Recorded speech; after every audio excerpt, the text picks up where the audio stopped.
Greetings and salutations, good afternoon, good evening, and welcome one and all. My name is Michael, I'm the Dead Aussie Gamer, and welcome to Pathfinder's Strange Aeons, our Lovecraftian-inspired adventure set in the world of Galarian, which is, of course, the Pathfinder homeworld. Joining me today are my cadre of amazing Patreons who support my channel and allow me to continue doing this thing that I do that people seem to enjoy. So welcome in one and all. Hi guys, how we doing? Good, excited. Hello. Yay! Now, guys, recently I've had like a big OBS crash type thing, so I've literally spent all morning building this from scratch. So if there's anything that's off, please let me know in chat. If the sound's off, if you can't hear stuff, you know, just, again, let me know. Now, if you guys have noticed as well, there have been some changes to the channel. We have changed a few different things, including the reward tiers thank you, Melly. We've changed up a few of the reward tiers on the channel points, as well as added some reward tiers from the channel points into the GM donation. So if you want to check those out, type hashtag GM to find out what they are, and or just check out the channel points. We'll go through them in a little more detail. In addition, we've got a bunch more emotes. So if you're a follower of the channel, you now have access to free Dead Aussie Gamer emotes. But if you're a subscriber, you now have access to the animated emote archive. And we have like a bunch of really cool things, including Undying Love, which is one of my favorites, and of course the infamous Silence Wizard, which obviously gets cast when I forget to unmute my mic. So there you go. Lots of cool stuff there. Lots and lots of fun. All right. Now, before we get too deep into it, let's tell you a little bit about what we're doing for the show. Our heroes have been on an adventure, an escapade, if you will, a 6-part journey to try and bring about try and stop an evil occultist who is attempting to bring about the end of days by summoning an evil god known as Zamandor into the realm of Galarian. Traveling across the lands, making many foes, and making many friends, our heroes have finally made it into Carcosa, the nightmarish realm of the Yellow King Hasta. Here they have managed to go to the various nexuses of reality that connect to this nightmare realm and perform a ritual known as the Black Star Ritual on these dreaded monoliths known as the Star Stele. Each monolith that they deactivate puts one nail in the coffin of Hasatan Lowls, the evil cultist that they're chasing. And we are now coming to the, I guess, apex. We're coming to the end of this this grand journey as our heroes make their way to the final of these nexes. But of course, to tell you a little bit about the characters themselves, I'm going to throw the ball over to the players. Starting, of course, with none other than Joey, our paladin, played by the wonderful Matt from All Things Fantasy. G'day, mate. Good morning. How are you holding up? I'm doing spectacularly, thank you. Tell us a little bit about Joey. Of course. I play Joseph, the Paladin Regathiel. Big, strong, stoic character who's been hunting Hasatan Lowls for what almost feels like a full year. Yep. Yeah. So he's been on the hunt for the Lowls. He's brought everyone together to help him take him out, and he finds himself in a rather unfamiliar location. But it's fine. We're in a nightmare realm. Anything can happen, right?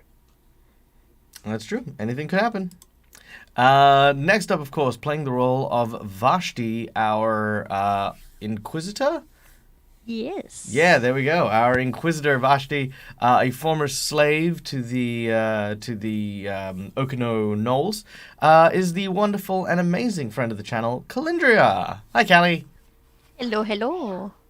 I am Calindria. I play Vashti, as you may have heard.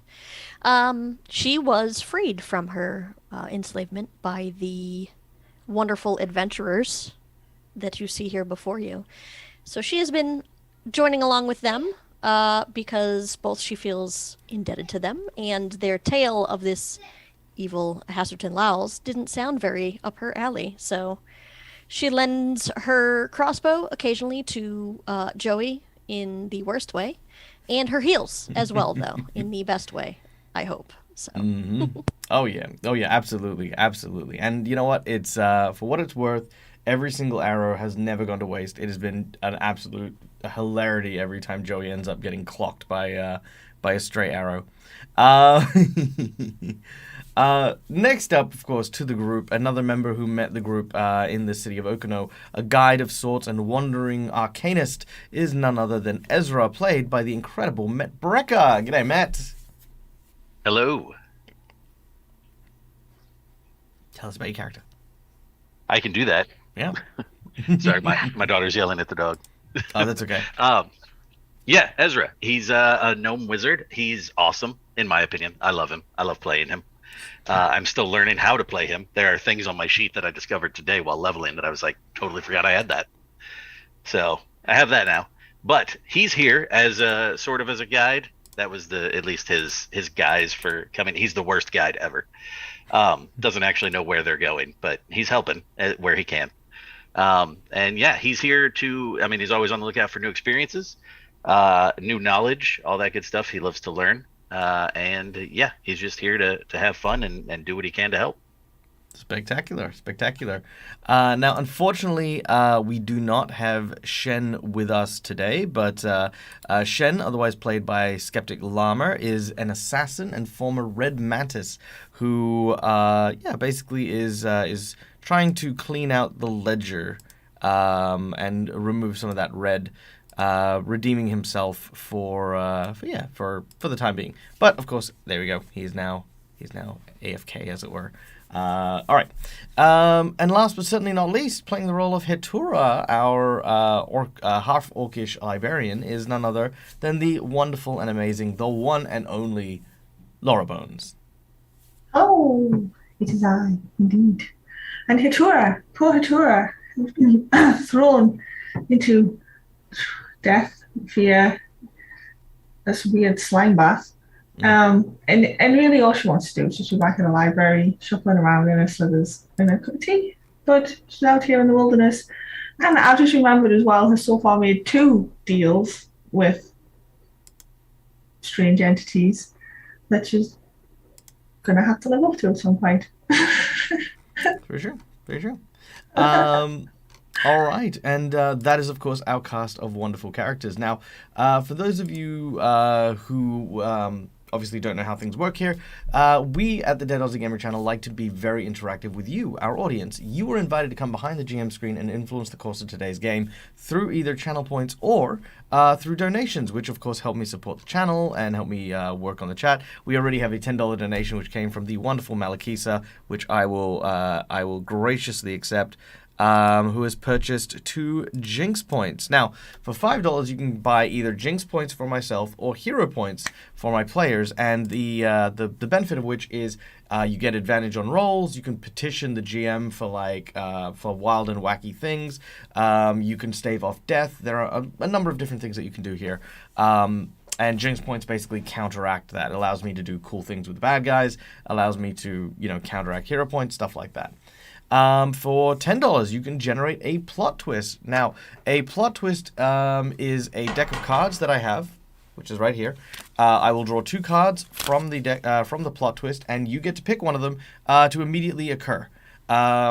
And it'll basically it could be quite devastating. It could be quite helpful. I mean, we don't know what it is, but that's what happens.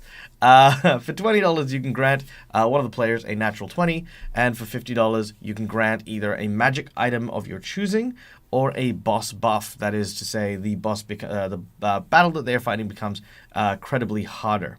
Now, there is also the $100 secret menu item, and the secret menu item changes from week to week depending on what we're doing. This particular week, because our group is currently about to travel the streets of Paris, the object in question is, let's just say it is a boss encounter that is a work of art. So there you go. That's all I'm going to tell you guys.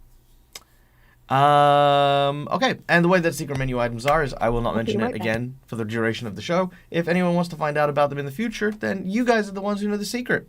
So you guys, that's what's the secret bit of the menu. You guys can tell people, you can lie to people. I'm not going to stop you. But that's the way it is. All right. Cool. I think that's pretty much it. Lastly, we'd like to give a quick shout out to our sponsors, of course, Hero Forge for the wonderful artwork. What was that even? Good, Michael. Spell proper, thank you. Spornors. Spornors! Now, thank you to Hero Forge for the wonderful artwork you can see on screen, Sirenscape for the beautiful sounds you will hear throughout the game, and of course Fantasy Grounds for our VTT of choice. Now, without any further ado,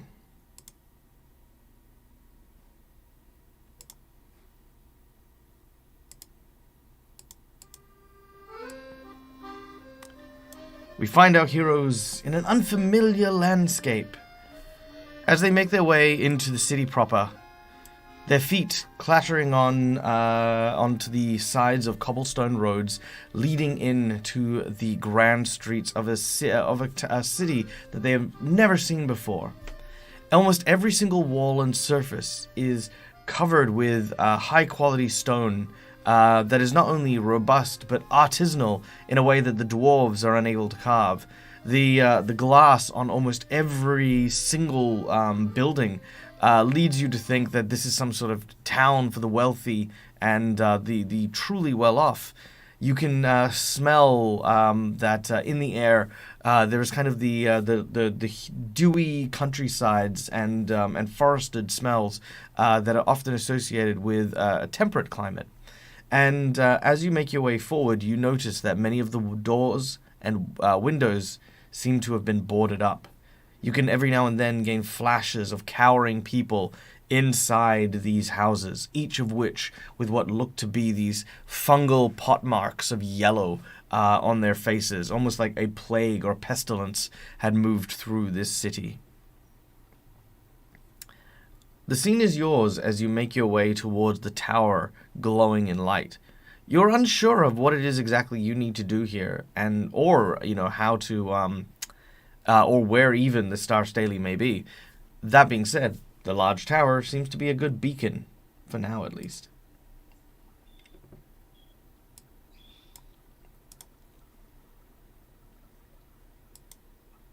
Remember, we're still in the Nightmare Realm. Whatever happens in here might not be the best thing. Yes? But just look at this place. I know, but still be on your guard. It's beautiful. It's... What?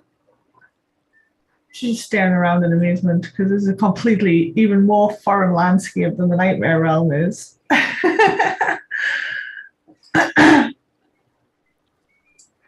Tour's having a proper slackjaw tourist moment.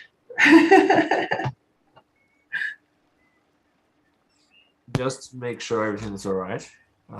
Ezra, can you feel any magic around us at the moment? That is an excellent question. Ezra casts his gaze across the streets. It's almost as if the magic in this place is wrong somehow. Like it is thin. You kind of get the same impression when you kind of get to high altitudes, which you have all been to high altitudes before.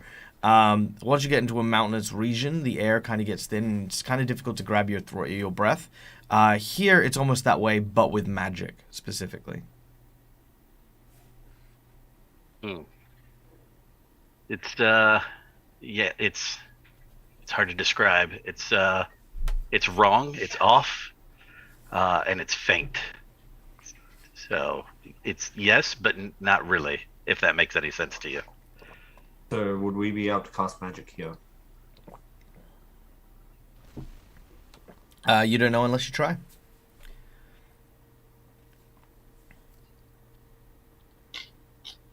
I mean, I could try something simple, some dancing lights maybe. Sure.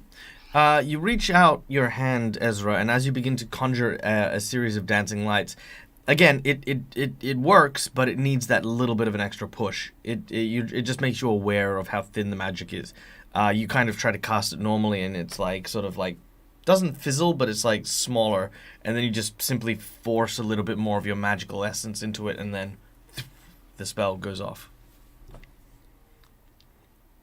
Yeah, it's far more difficult than it should be. It takes a lot of extra effort and concentration, even for something as simple as this. Vashti pulls out her hand crossbow, looks at it, looks at Joey, looks back at it, looks back at Joey. Joey ducks.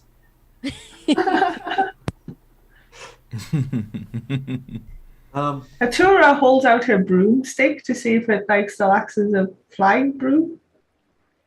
As long as she just kind of carries it like a staff. Yeah, you kind of throw it out into the air, and it seems to work. Holds and hangs in the air. Again, magic in this place seems to work fine, you know what I mean? But it's more like, in your world, magic is a mix of magic gathered from the environment as well as magic you provide from yourself. Magic items are imbued with magic, so they have no problem at all. Like, they are literally, they're batteries of magic. So it's just about supplementing that lack of the environmental magics when you cast, which won't cost you anything. It's just something that makes you feel a little off or uncomfortable. Would it affect... Because obviously Vashti derives her power... She believes she derives her power from Pharasma. So does that, it's the exact same link thing. feel tenuous? Okay. Yeah, exact same thing. Doesn't matter if you're cool. a divine, occultist, or arcanist. It'll feel the kind of same. Cool. All right. And sirens exist in Pathfinder, yes? Sirens, as in... Yes. No. As in look beautiful but are deadly? Oh, yeah, they do. All right.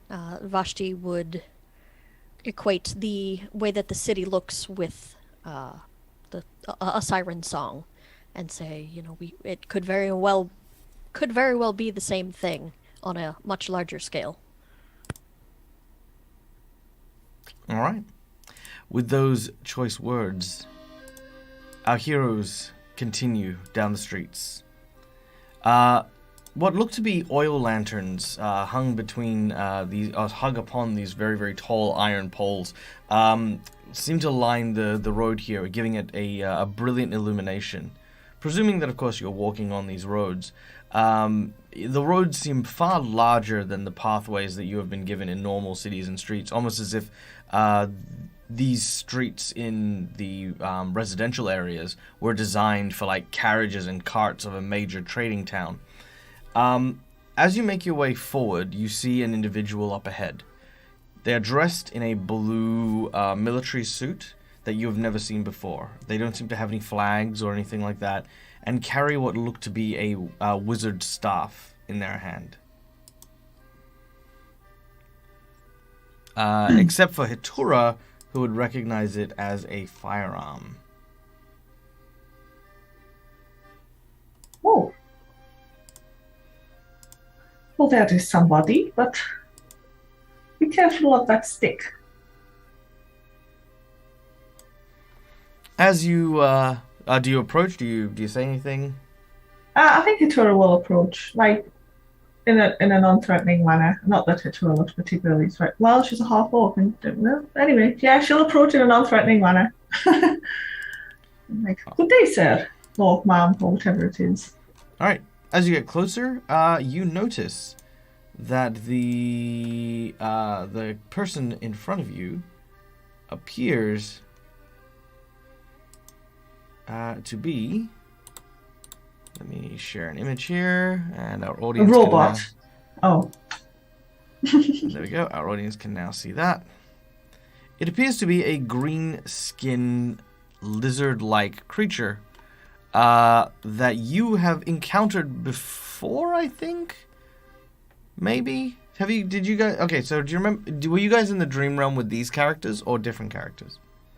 We had Langools. I don't know about that one. Yeah, because I I don't know you think guys these were. characters have ever been to the dream world. That was our other characters. Yeah. Did you guys? When? Oh yes. No. Wait. But when you were in, before you came to Carcosa, in the maze tunnels underneath Neruzavin, you bumped into some of these guys who gave you directions. So yeah, these are Leng ghouls.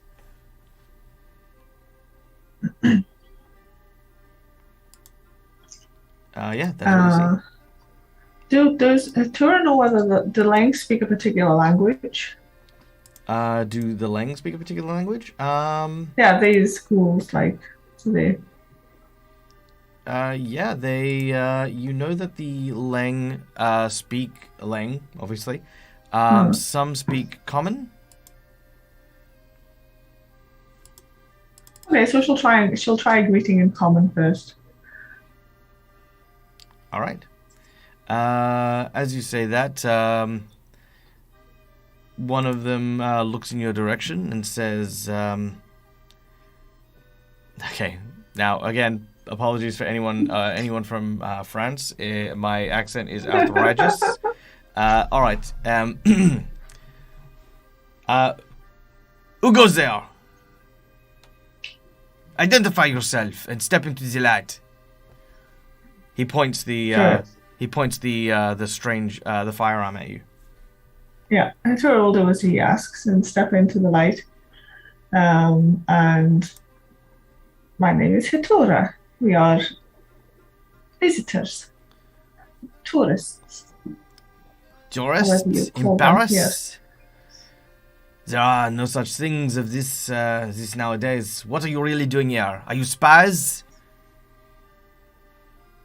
No, I'm pretty sure we're not spies. I am fairly confident we are not spies. Yes. He looks over the group very, very carefully. Well, if you're not spies and you're, well, either like very stupid tourists who are heavily armed, or you have some business in the city. My name is Captain Dumont de Beaumarchais. It's a pleasure to meet you, Captain. I am Hatura, librarian. Captain Joseph Tennant. A military man. Yes. And where exactly you come from, military man? A long way out from here. Slightly out of our jurisdiction, but we are hunting down an individual. Have you heard of an individual named of House? He thinks for a moment. He says, I cannot say that I have, but things have been rather difficult at the moment. At this point, you feel a tiny tug on your in your bag, Hitora. Excuse me one moment. And she'll open up her bag and peek in. Yes? Jumping out of the bag is the puppet, the little tiny doll. As your voodoo doll leaps out, he dusts himself off. Hey, yeah, okay. Captain Dumont, is that you? The Leng ghoul stops in his tracks. He says, Mon Dieu, can it be? Monsieur Eric? Yeah, that's, well, kinda me. What happened to you? How did you get into this sorry state? Well, that's a bit of an interesting story. The tiny little doll begins to tell you and weave a tale, which I'm not going to do in that accent this early in the morning. But what he divulges is that he was once upon a time working and helping a ghostly man in one of the nexes of Carcosa. His daughter had apparently gone and been attracted to a vampire count and lured to vampirism. As part of his friend, the puppet went to go and try and retrieve the girl, only to find himself in the clutches of the evil vampire. As a bit of a torturous act, they ripped his soul from his body, and his soul, with no corporeal form, was left to wander while his body was, well, eaten, ravaged, and, again, horrible things kind of happened to it.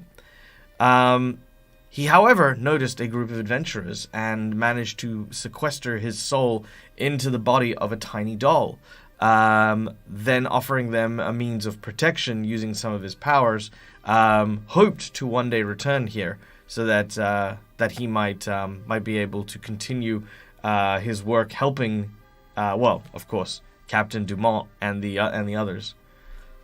It's actually quite a harrowing tale that he tells as you guys listen, like, in quite, like, kind of like, what the hell? Like, you didn't mention any of this? And he's like, well, look, it never really seemed that relevant at the time, so it never came up. I see. Yeah, Captain Dumont and his soldiers, they used to keep at least some measure of calm and peace within the street. But you're saying that things have been bad. Well, what's happened? Monsieur Eric, things have been horrible since your absence. We tried to maintain a vigil as strong as we can. Many of the men are currently over at your residence. We're hoping that you will return. You see, well, the monstrosities that began to attack the city, they do not stop and, well, they do not yield to fatigue or injury. Fighting to the death is really a luxury that we do not have. It is a tragic existence to be constantly fought in a war with no reinforcements and only wave after wave of monsters to deal with, which is very ironic given he's got like razor sharp teeth and green pointy ears and stuff like that. Where do they come from, these monsters? We do not know. They seem to descend from the very skies itself. The mist that enshrouds the city is as much an enemy as these creatures are. Would it be thick yellow mist? Yes. In fact, this is exactly the mist We have encountered this before. I agree, it is not pleasant. Could you perhaps describe the monsters?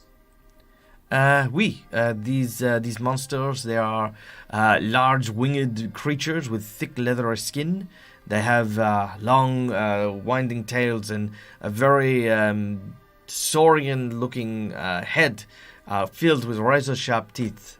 They are surprisingly agile for their size and have snatched up and flown away with more than a few of my men. Their presence and their number increases greatly towards the center of the city and towards the Grand Eiffel Tower. Yes, about the tower. Is it? I mean, it is beautiful and magnificent, yes, but is it special in some way other than architecture? Well, the Eiffel Tower, it definitely holds very true to a number of artistic import, but besides the fact that the monsters seem to originate from the clouds directly above the tower itself, I mean, there is an elevator. It's got a nice viewing platform. It's whatever these creatures want, it's not at the tower. Otherwise, they wouldn't come so deep into the city either. From the sounds of it with you guys, it does sound exactly as if them spawning at the Eiffel Tower and attacking everything around it means that they're trying to protect something on the tower, which is likely the Star Stately. Yes, but even so, if that is where they're coming from, then perhaps we could shut down the source. Could be portal or...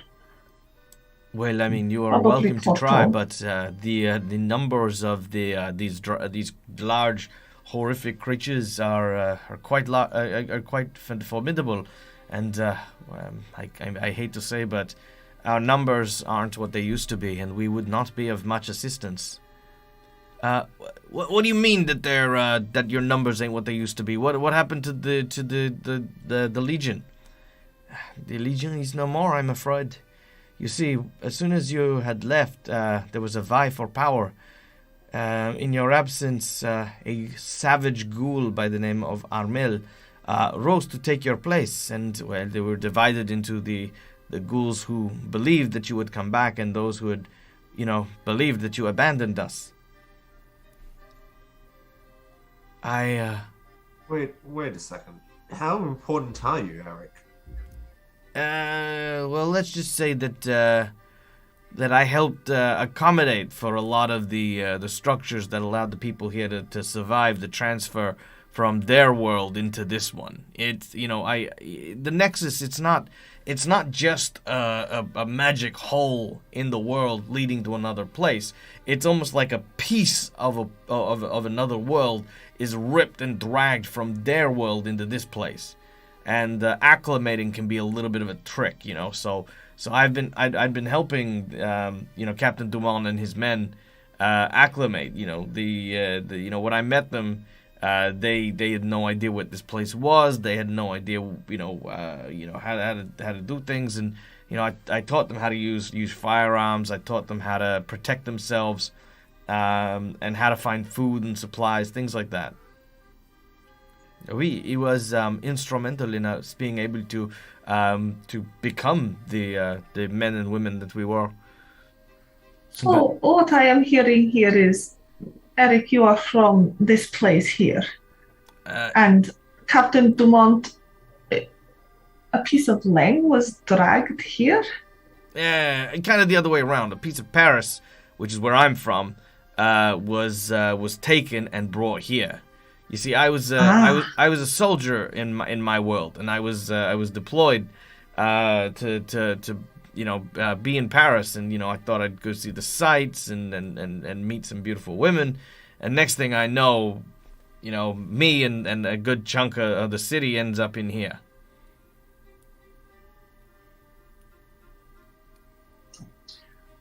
I see. So what if we put Eric in front of those who think that they have abandoned him? Eric does some sort of speech. He is rather charismatic. And we have the combined force of the military on our side. Maybe uniting the two sides, creating a more powerful force. Is that a possibility, Captain? Well, look, it is definitely a possibility. As I said, many of the soldiers, they just simply believed that Monsieur Eric had abandoned us. I'm sure that even getting to know that Monsieur Eric is still alive and is still willing to help will turn many of them to return and aid us. If we can rebuild our forces, we would be more than happy to help you bring an end to the monsters spawning from the sky. Because if we can punch a hole and go straight to the town whilst you guys fend them off, you might actually stand a bit of a chance. Oui. Yes, I was thinking that also perhaps, several options. Either they distract whilst we go in from a different direction, or yes, we full frontal assault the place. Or we sneak in. But there are several options, but I suppose first we should see if it works. Are you up for a speech, Eric? I think it's of course the least I can do. Look, my goal has always been to kind of get back here because I always felt responsible for Captain Dumont and his men, and Lord knows if this is a way that we can maybe even look at getting me back to my world, that would be amazing. That would be incredible. I never even dreamed that was going to be a possibility. As for Armel himself, is he going to be the sort that can listen to reason, or? No, I'm afraid this is not the case. Armel, as I mentioned, is a savage lang. He believes that strength is the only way to get anything that you want. He has organized his particular contingency into military forces, violent, erratic. They have embraced the idea of civility, but unfortunately turned what is otherwise a means of trying to protect the people into a way of holding them under thumb. Right now, both the people of Paris and the soldiers alike are held firmly under his tyranny. Tor turns to Joey and just says, perhaps you could show this Mel what the true strength really is. I'd be much happy to do that. A guard who intimidates his people, puts them under his thumb, is not a guard but a tyrant. I'd be most happy to teach him a lesson. Right. Well, Would the captain in front of us, would you be able to assist us with where they frequent, how to best not kill, what's the word? Detain, I guess? Incapacitate, thank you. Them, so that this doesn't end in more bloodshed than is necessary? He says... See that yawn. Yes, he says, well, to be quite candid, I am unsure of any particular method that might allude to how to capture a Leng specifically. We are quite a formidable creature. We are resistant to channel energy. We are immune to the cold. We we have stats that do things. Also, the touch of a Leng has the ability to paralyze. So if you avoid being scratched, you will also avoid this as an eventuality. As far as knowing where exactly Armel happens to be, I'm afraid that we do not know. Many of his soldiers march through the streets of the region in across the river near Notre Dame. Many of his soldiers run the streets in that particular region, and if you were to go there, perhaps one of the guards would be able to tell you to where to find Armel themselves. Vashti bows her head and says, "Thank you." He kind of weirdly bows as well. He doesn't bow. All right. Knowing that you now have to find Armel, the Leng captain who had who had taken a bunch of the deserters, Eric, who is of course in the body of a doll, agrees to go with you to try and talk some sense into the Leng that have followed Armel and rebelled against the peacekeeping group led by Captain Dumont. Notre Dame is a large church, what you would see as a cathedral, that is across the river, the Thames. Thames? Well, however you say it. Apologies to my French audience. In that area, what is your plan? Your plan is to try and capture one of the soldiers and shake information out of them? I don't necessarily think that's the case. The soldiers probably left because they felt some sort of disillusionment, right? Some of them, yes, but it depends on how long they have, been in, control. They may have just become bullies. That is true. But I think that if we inspire some hope with them, they might come around a little bit. If we have to resort to force, so be it. But the more Lengs we don't fight means the more Lengs we have as a distraction or a diversion or help us punch through to the tower. Does that make sense? Oh, definitely. I'm all for trying not to kill things. Unless they're trying to kill me, then it is fair game. But... Oh, yeah, exactly. Definitely. But if we inspire some hope into them, maybe they'll come around. Hey? Maybe add a bit of vengeance to it as well. So we just find a group that looks amicable and talk. I mean, Eric, what do you think? I don't know if we'd find anyone that's amicable to this whole thing, but hey, it's worth a shot.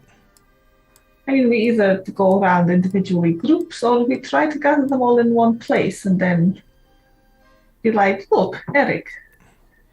Look. I think maybe just starting us off with one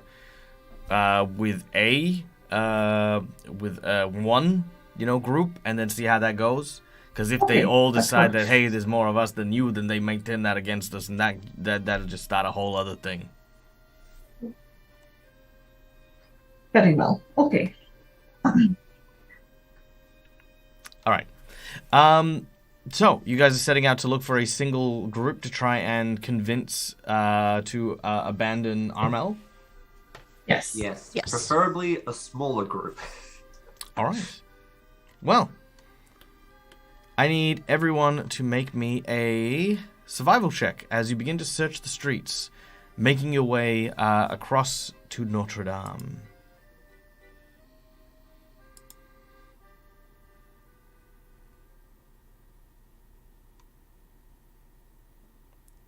Very nice. Vashti is on Wow. point. Not a stealth, Joey.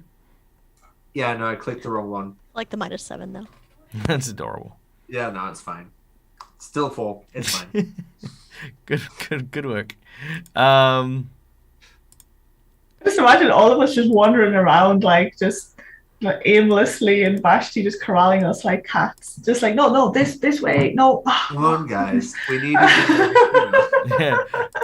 You sit down, you ask for directions. Excuse me, which way to Notre Dame? Notre Dame. And they're like, bloody tourists.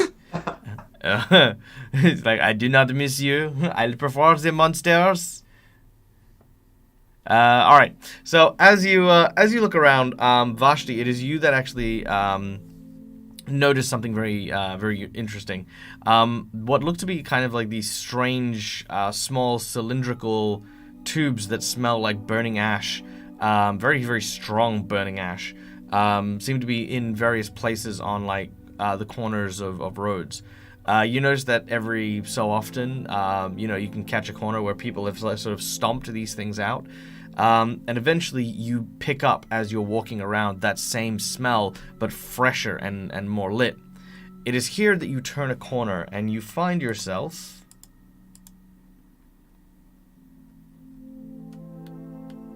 at the end of a road leading towards what appears to be 4 Leng soldiers, each of which who appear to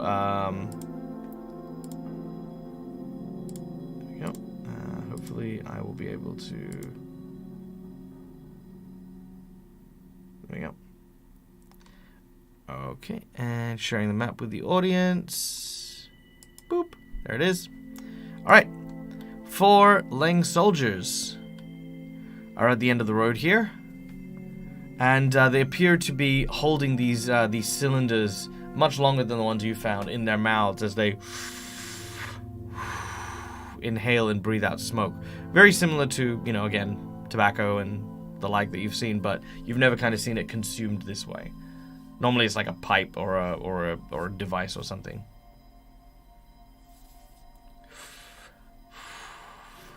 It is a long night. Yes, no, it is a very long night. What do you think? Yes, no, I think perhaps if it remains this quiet, we should probably just go to the cabaret. Oh, the cabaret. I love the cabaret. Are they all leaning around lampposts? They're kind of all gathered in a little circle. They're trying to keep warm as well, because it is nighttime. It is quite cold. And they are fundamentally cold-blooded. While they obviously are, not able to get themselves quite warm, they prefer to be in close proximity, and they like smoking together, so they're chatting. All right. Move around. I'll get their attention. You know what I could really go for? What? Oh, a human. Yeah, right, human. Delicious. Yeah. Yeah. So I'll take their attention. You guys want to move around? All right, you approach. I presume you're as loud as Joey is. They hear the sounds of like huge, heavy metal steps making their way towards them. As they suddenly see you, they again draw their guns. Like again, like all 4 of them now have pistols out and at the ready. Peace. I'm just after some directions. If maybe you can help me.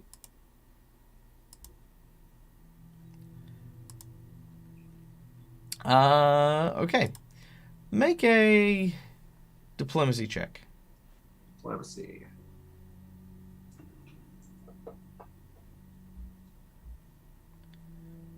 They say, hey, not a step further. Stay where you are. Of course. What are you doing out at night? The curfew is in effect. There's a curfew. Yes, of course. Have you not seen the signs? You look around every now and then. You can see there's something written in French on one of the signs. You cannot read it. No, I have not seen any signs. I'm sorry. We're just after. I'm just after some information. Hopefully, you can help. You're town guard, right? We are the police here. Of course. And only and you must be relatively strong and knowledgeable about this area, right? They're still confused.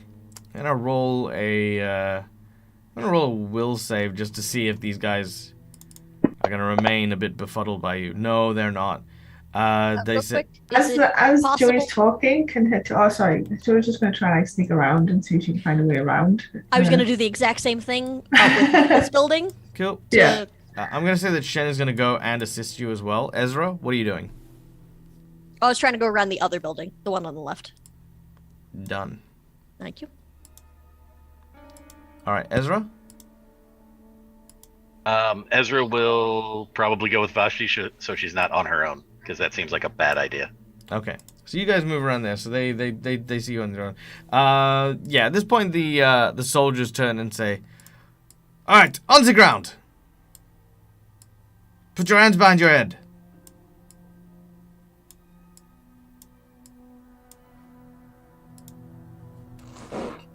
Joe's going to turn around, put his hands behind his head, and see that there's no one there. He's going to smile. Hopefully, his plan's taking effect. All right, on your knees. Joey slowly gets to his knees. All right, one of the guards moves, and I'm just gonna widen this out so my audience can see the group sneaking. One of the soldiers moves behind Joey and so if your hands are behind your head, what he does is he takes one of your hands and moves it behind your back, and then you hear this sound, this clicking sound of manacles on your hands. So now you're kind of like stuck like this with one arm up, one arm just by your side. It's a lot tighter and seems a lot stronger than the manacles you're kind of used to. These aren't iron. These are like steel police handcuffs. All right. When you get to about there, I need Hatura and Vashti to both make me stealth checks, please. I will give Hatura an automatic +2 from a bonus from Shen helping you stealth. And Ezra, you can assist the stealth if you would like. Not that she needs it. Nope, need Holy it. crap. I was about to roll it, and then I was like, nope, never mind. No. Okay. There's my nat 20 for the day. Nat 20 for the day. Ooh. Oh, I don't like that. That was close. one of the soldiers, the one on the left, right here, suddenly turns towards where Vashti was, like thinking he's like sort of seen a shadow move. When all of a sudden there's this clatter that seems to come from the other side where Hatura is, and immediately the guards sort of say, "Go have a look, check it out." And 1 and 3 are going to start making their way in this direction. Hatora, you can see them before they see you. Hatura is going to quickly cast invisibility upon herself. All right. Roll another stealth check, this time with a +40. Ooh. Because I think it's 20 for if you're moving, and then +40 if you're just staying as still as you can. Stealth. I don't use stealth very often. She's not, for a librarian, she's not that stealthy. Alright, I don't think they can make it. Yeah, I was going to say, except if they get a natural 20, which they don't. Alright, they look around the corner, and you can see them. They, they're being very cautious about it. Actually, I'm going to see how Shen actually does. Here, real quick. So Shen, if Shen fails his stealth check, I'm sorry. Okay, so he needs to get a 3 or higher. Yeah, he's fine. Okay. So yeah, they don't see anything. All right. Do you guys do anything as they're looking around over here?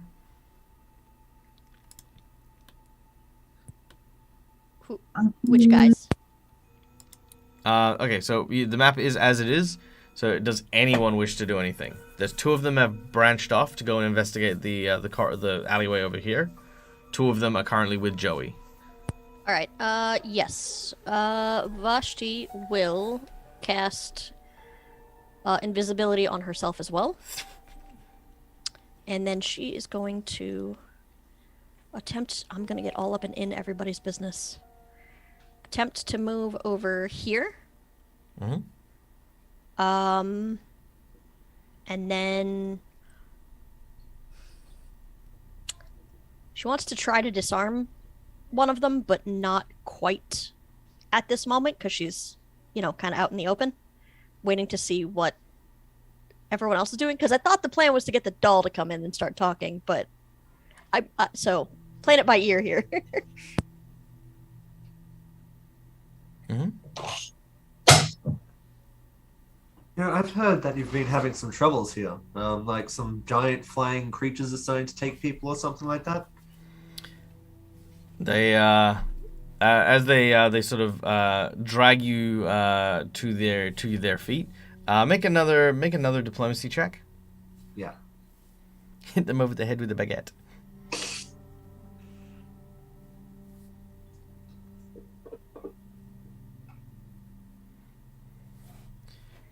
They say,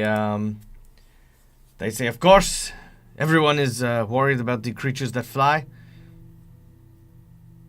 Are you, well, if you're, just like maybe this person is new. I do not care. He needs to go to jail.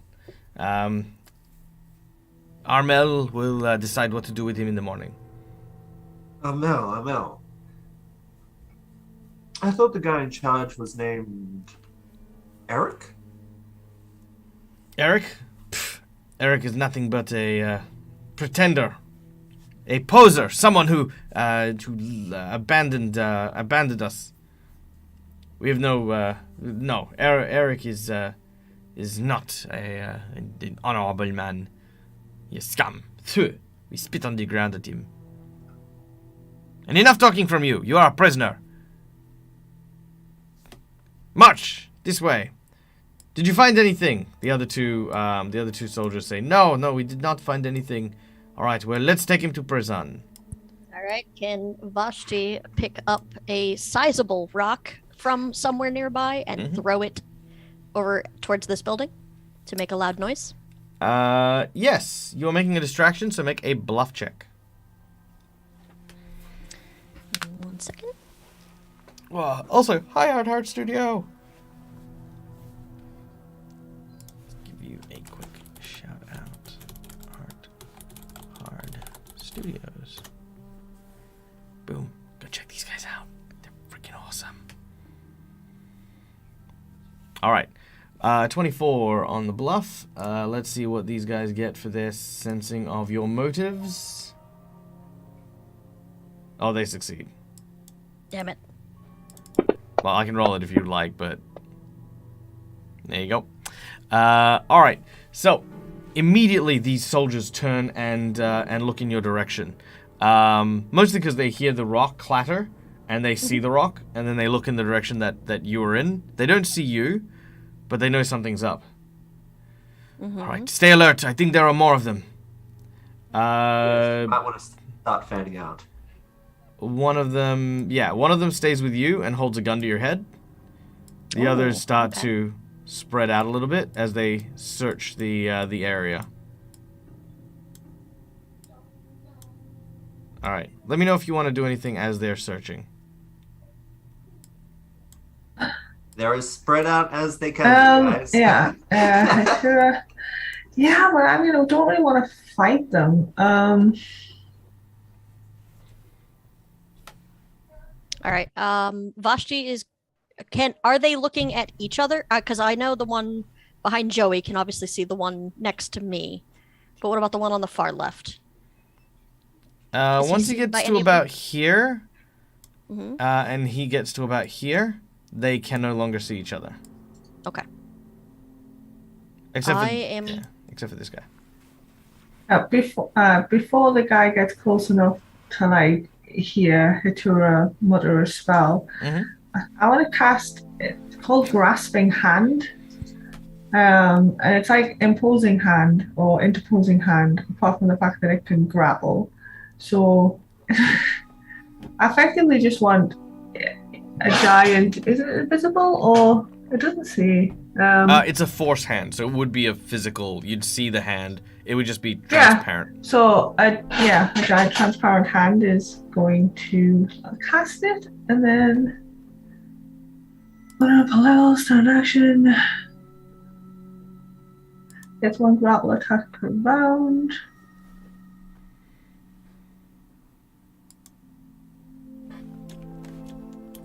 Yeah, so I'm going to cast that grasping hand. Oh, hang on a second. I need to swap out that spell. Spending an Arcanist point to swap out my spells. And cast Grasping Hand while he's still out of like earshot. Alright. And I'd like the hand to attempt to grapple him. It doesn't do any harm. It can literally only grapple. It does no harm. All right, make the grapple attempt as he gets pulled in. I'm gonna say that because Shen is with you, Shen is also gonna try and like use his scythe and kind of like just prop him up against the wall with his. I've just got booted out of fantasy grounds. Oh, did you? Okay, I'll do it. It's fine. It was It's 17 plus 10 plus 1 is the CMB. It's you cast a level plus 10 strength plus 1 for being large. So it's like 28, so plus 28.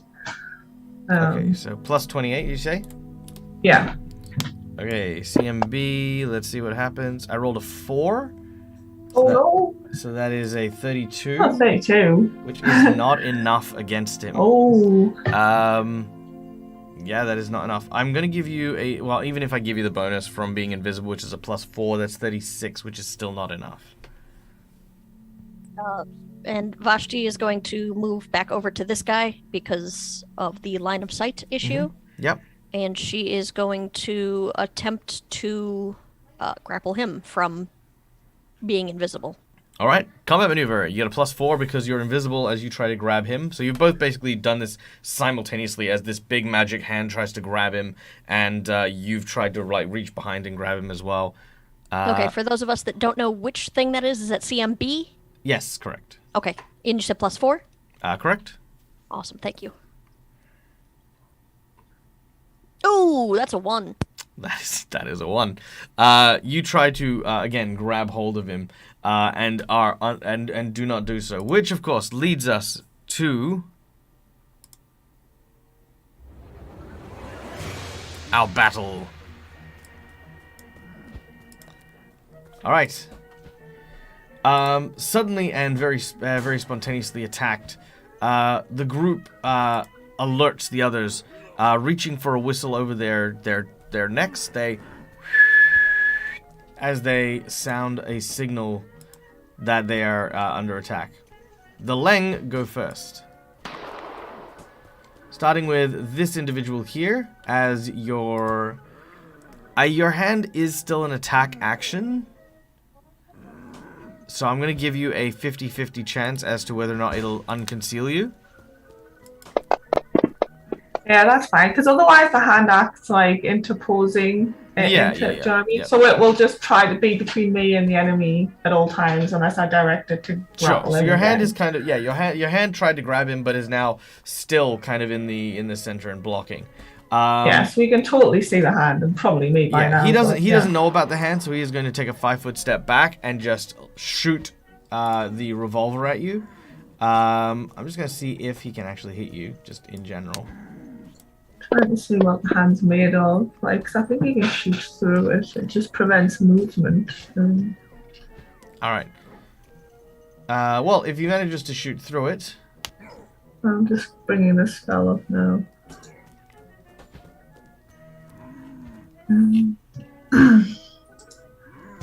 Opposing hand speed, automatic hand speed, or float for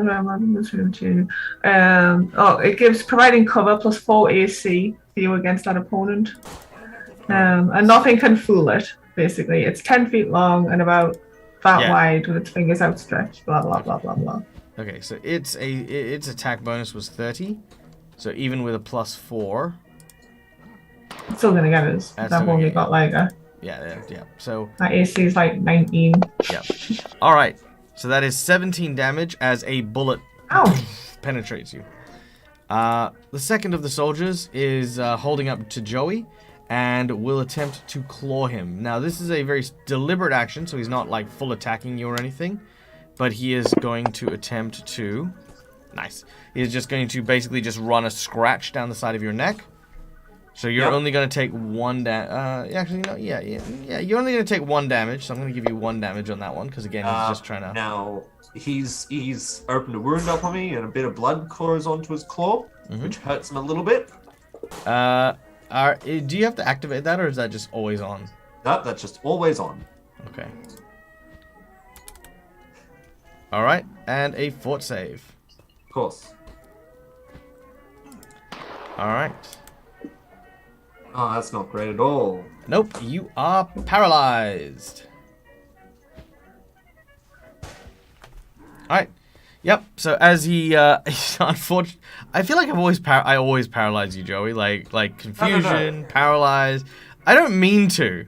No, it's fine. You have, like, the best stats. You have a +20 to this. Yeah. Alright. Yeah. So anyway, as he scratches your neck, you feel your body stiffen, and you basically just freeze up and go paralyzed.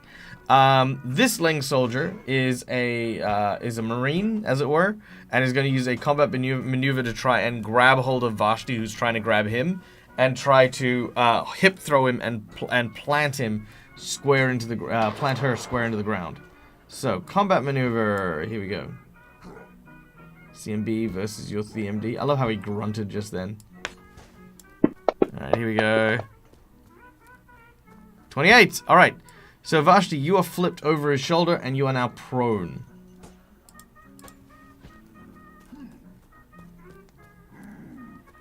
There we go. Prone. Boom. There it is. And Joey, you are grappled and paralyzed. Done. Alright, which brings us to the third ghoul.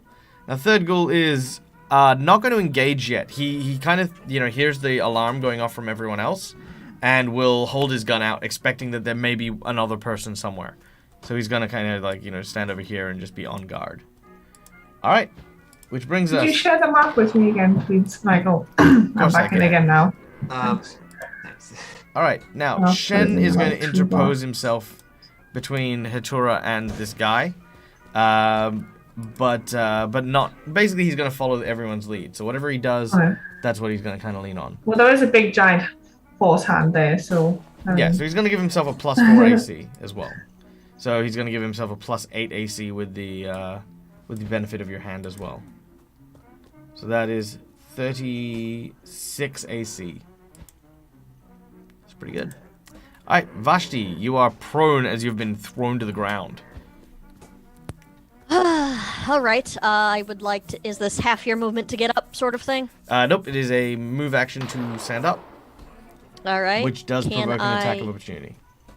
I do not, though? Hold on. It's up to you. No, I mean, I, don't Oh, wait, that's if someone's next to me. Damn it, Ezra! Ezra! Ezra! Okay. No, you get Cute. Okay, so it would provoke an attack of opportunity if she stands. Oh, okay, hold on. Alright, Data's game. Tasriel cast Divine Intervention. It is super effective, I hope.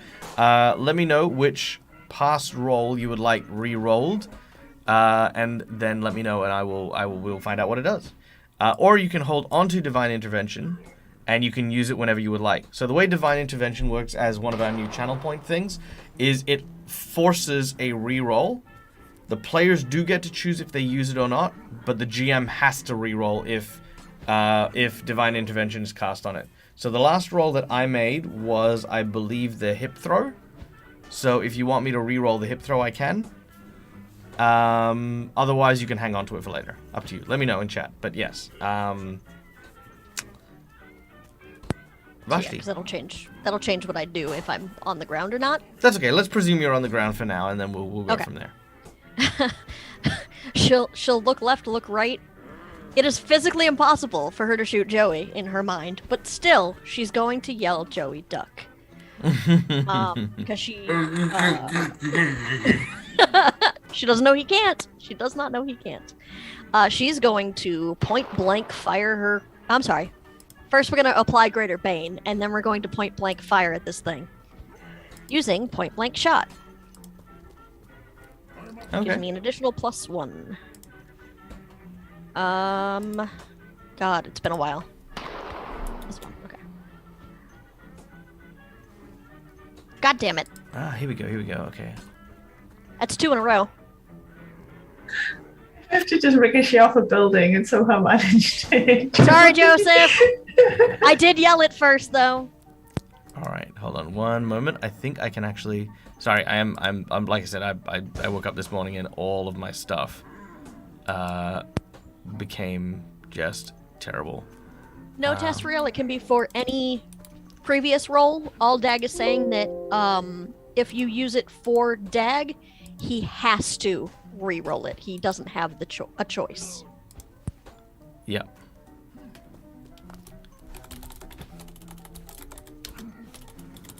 Alright, it's for Joey to save again. Okay, cool. Very well. Yes, that'll work perfectly fine. You may give it to Joey. Joey, re-roll your fort save.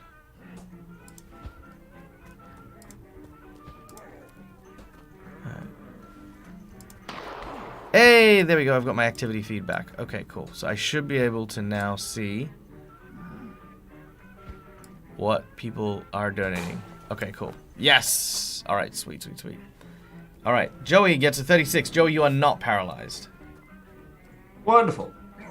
All right, thank you to Tazriel. Well done. Thanks, Taz. Okay. You are taking a shot. You have launched it. However, Sorry, Joey. As you've launched it, I want you to roll a percentage for me. Let's roll a percentage. Hey, Classic Sam, thank you so much for the gifted subs to Hero Zone and Lord of the Cookies. Well done. That is freaking awesome. Hope you're doing well. Just popping in for a quick hiya. Have fun. GG. Thank you so much. Hope you have a wonderful and amazing day. And I hope you are getting into your own RPG games. And if you do, make sure that you are. Well, not make sure, but I wish you all of the most interesting of roles and grandest of adventures. Okay. Yeah, well, that was 52%. 52 is fine. It doesn't hit Joey, but it gets goddamn close. So basically, as you've gone to shoot this guy in point blank range. Again, this dude is a well. I mean, actually, you know what? Here's a prize for you guys. If you can tell me what the military martial art that is used by the French police is, I will give a hero point to you. You have, however, only 10 seconds to respond. I was gonna say, I know McMap for the U.S. Marines, but that doesn't help. Anyone? Take a guess. If the audience gets it, they can give it away. Is it Kempo? Nope. Be awesome if it was Krav Maga, but I doubt it. No, Nope. Krav Maga's Russian, I think. Israel. Really? It is the French martial art known by Jean-Claude Van Damme, otherwise known as Savate. Savard, right. Yes, Savate. Savate is the martial art. It's a very cool martial art, actually. A friend of mine studied it, and it was very, very terrifying because, yeah, it was just all about breaking shit. Anyway, this guy in front of you is one of the Savate instructors. They specialize in. Thank you so much. We've just started a hype train. Hype train. Okay, hype train reward for today. Hype train reward for today. The group will find healing potions in a value of however many hype train tiers we get to. So we get to a tier 5 hype train. It's a 5d8 5d8 healing potion, as it were. So there you go. It's not Krav Maga, it's Savate. There we go. There's the spelling of it. There you go. Oh, thank you to this new subscriber from Laura Bones. Thank you, Cotton Candy Unicorn. Welcome in. All right, so let me keep going.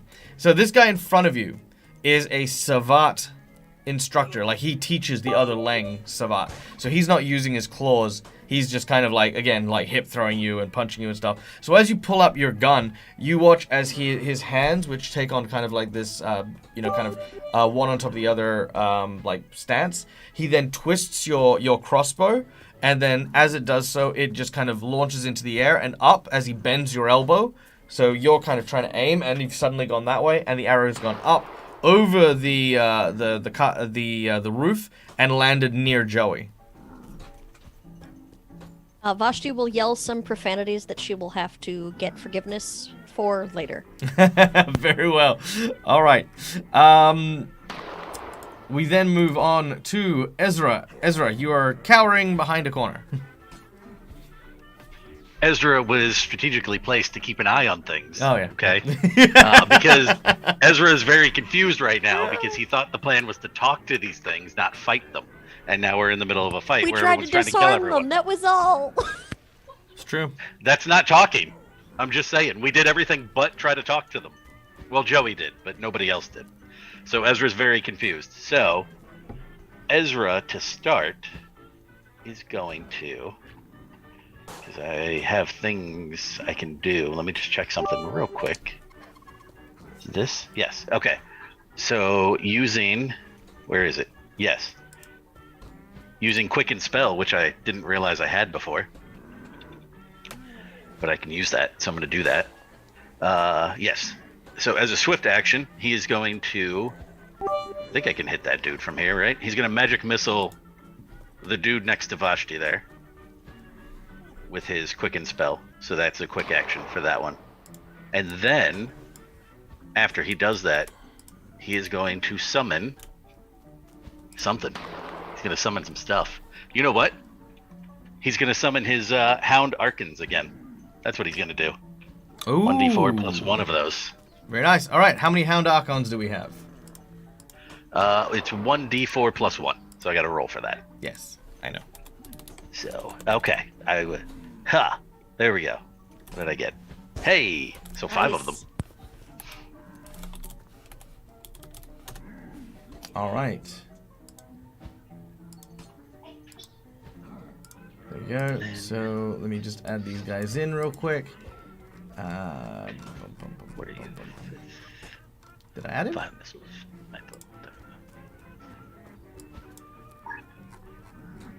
There we go. Okay. 1, 2, 3, 4, 5 Hound Archons. Ah!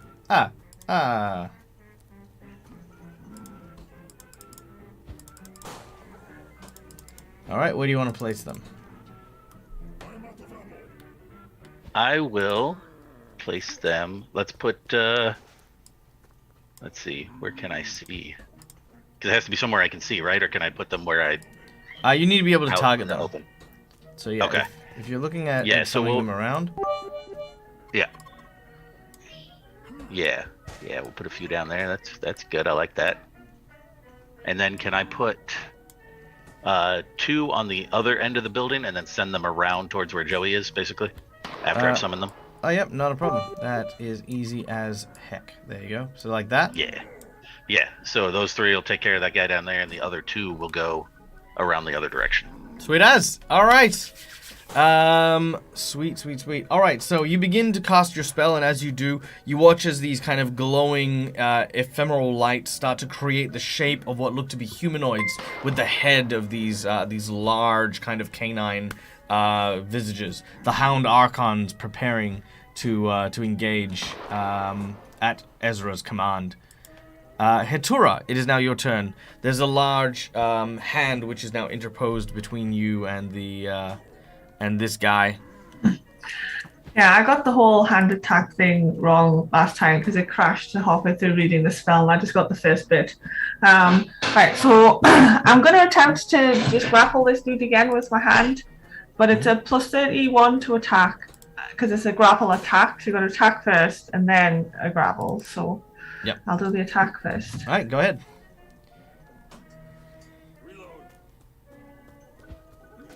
That will miss, unfortunately. Oh, sorry. So is this against the AC or the CMD?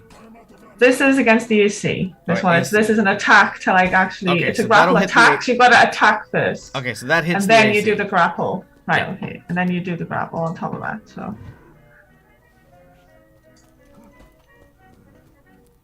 That will grapple. Oh. Yeah. So this big giant hand just gently wraps itself around him and holds him in place, very gently, doing no harm. Very specifically, no harm. Yep, nope, that's fine. So as you, as the hand comes in and interposes, it squeezes and kind of grabs hold of this this guy who is now restrained. We then go to Joey, who is no longer I don't know if that's like an action. so it's like an ongoing effect. Let me have a look. We'll take a quick look at your. Its last duration is 1 round per level. The grasping hand gets 1 grapple attack per round, but it doesn't say what it costs me. Attack action. Because interposing hand just kind of stays there. You need to spend an action for it. So yeah, you've actually still got your full action. Okay, so in that case, I'm going to use my action to talk to this dude. Okay. So I'm kind of like just gonna sidestep around Shen, and just like, look, please, sir, we actually did not mean you any harm at all. We simply wanted to talk to you, but we're a little bit nervous because we're new to this place, and well, I just apologize for the wrong way we went about things. Okay, make a diplomacy check. Diplomacy.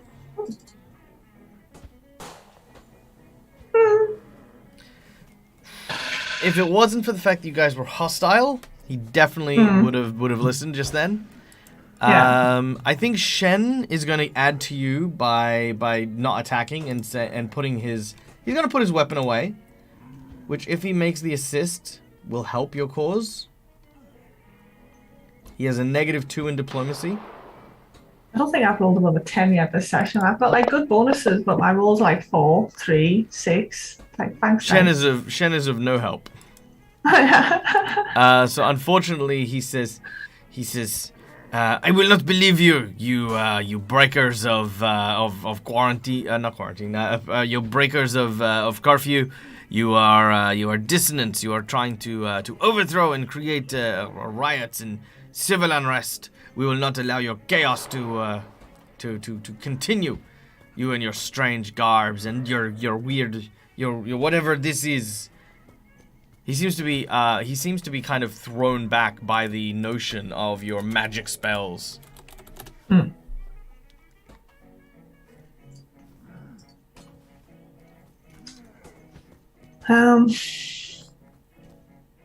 I think she's just going to try to.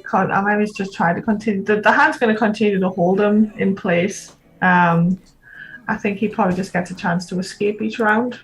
He will. That'll take his turn to do so. Yeah. All right. Then we go to Joey. All right. What does our soldier do? You've been cut, and you watch as this guy who's sort of scratched you suddenly looks at his hands like, what the hell? Yeah, about that. As I was saying, these flying creatures, no good for anyone. This terrible business. Say picking up guards, picking up civilians, all the like, right? Now, I know you don't particularly like the idea of Eric, in general, but what if he came back? And what if we had the possibility to stop these flying creatures? Yes, and what if the moon was made of blue cheese? Joey, make a diplomacy check. Diplomacy check. Yep.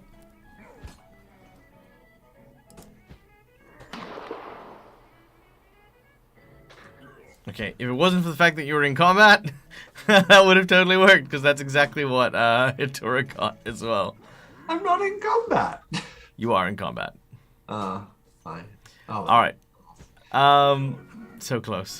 But yeah, he says, quiet! Enough of you. I have heard everything, and hype train completed at level 3. Joey, I'm going to give you the opportunity to do this as a free action. Yeah. In this guy's pocket is what looks to be a hit flask. Kind of like one of those hit flasks for like whiskey and stuff like that. You could probably reach it if you wanted to.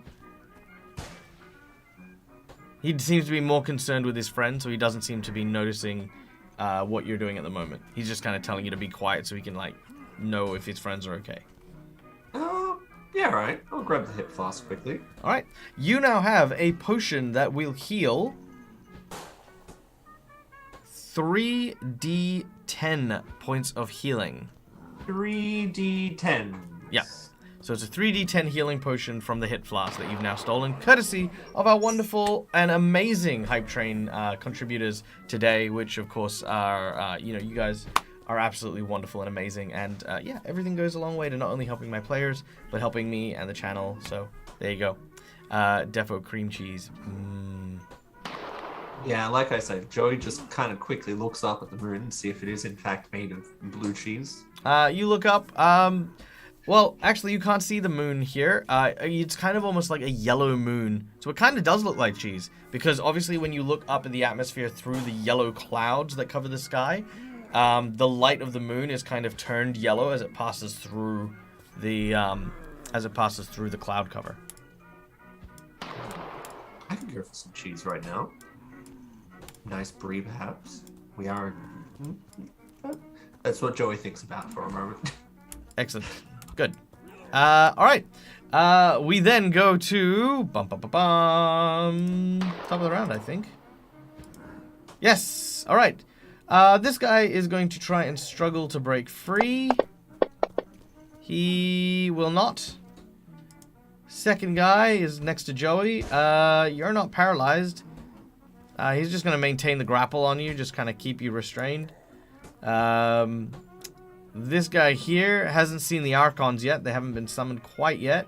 But he is going to try and grapple Vashti. Alright, Vashti, you are grappled. Hugging. Maury's kind of got you in an arm bar, and he's kind of like trying to put you on the ground. Oh, he's preparing to put you on the ground, as it were. This guy kind of realizes that, there's no one around here, and so he's kind of making his way back here to see who to cover. As he does so, he sees his friend kind of grabbed, so he's going to rush over to here, and then that's what he's going to do with his double move. Because the other guy's got Vashti in the grab, so there's no need for anything. So, Shen will interpose himself once again and take a defensive stance.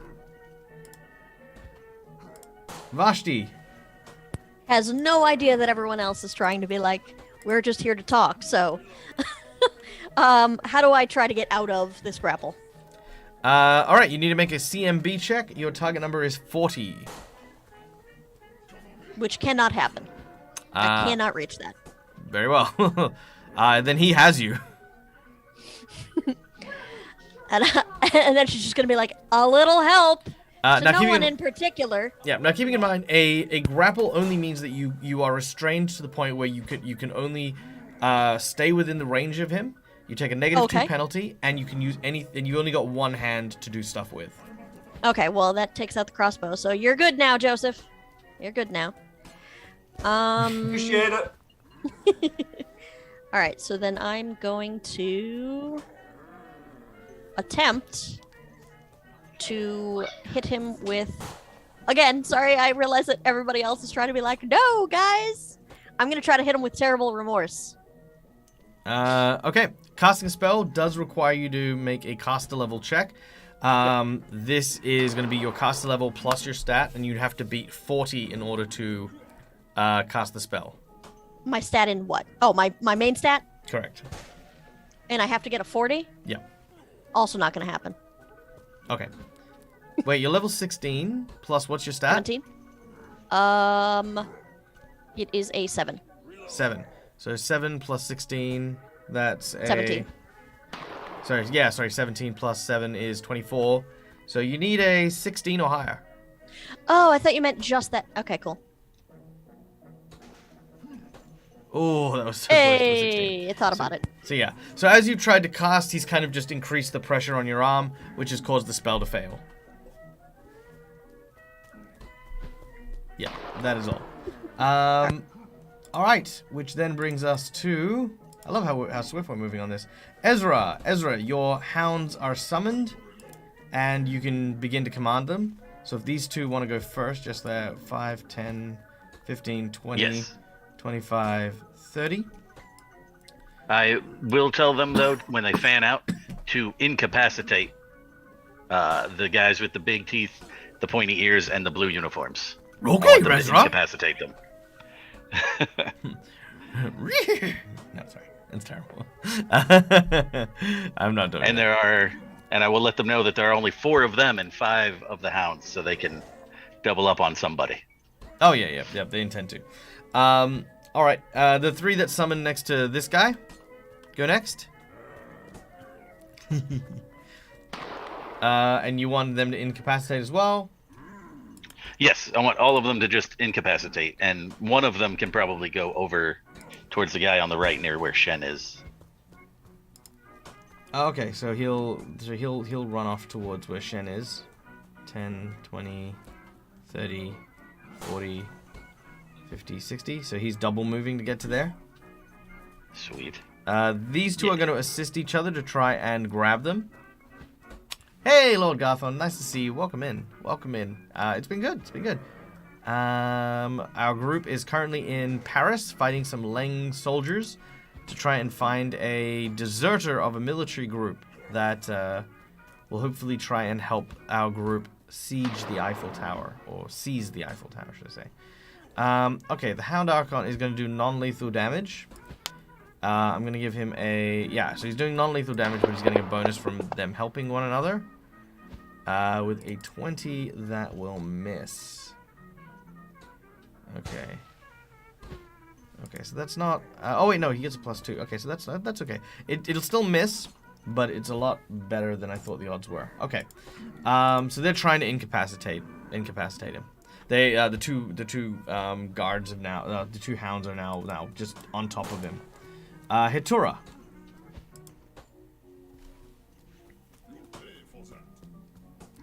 Okay.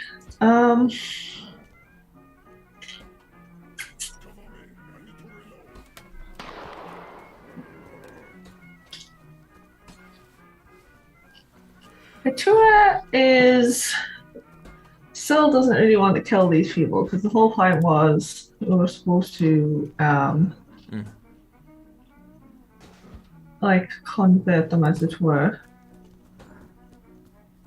Does the hand have to maintain the grapple for the round, or does it just? I'm not sure because it just says like it's a grapple attack, and I think it just works like a normal grapple. Yeah, no, as long as it's not broken, you just need to maintain it. Okay. Yeah.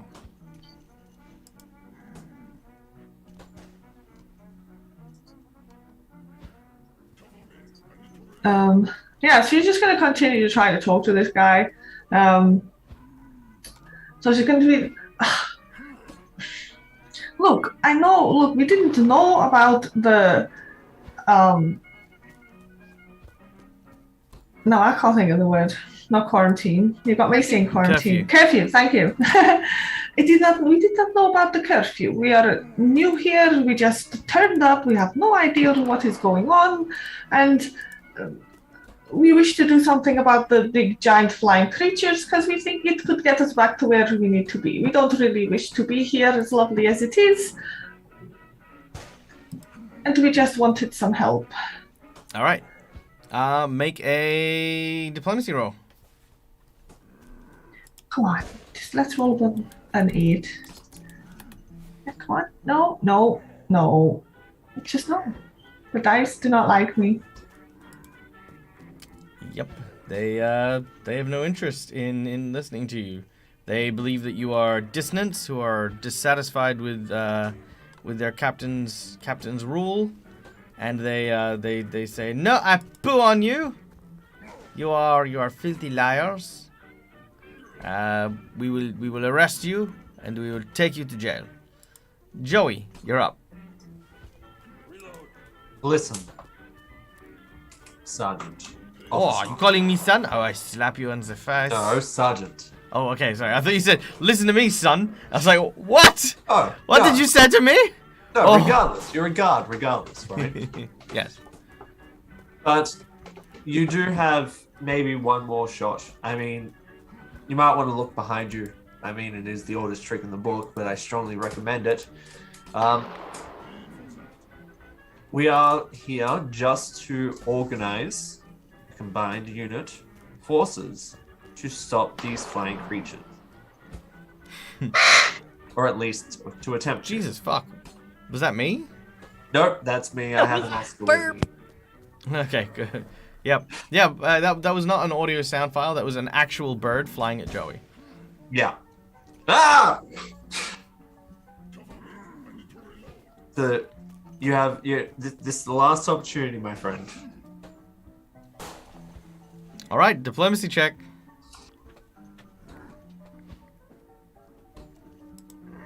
Diplomacy check. Let's do it. 30. You missed it literally by 1. All right, that's The fine. burb is angry. But as you say this, almost as if to drive your point,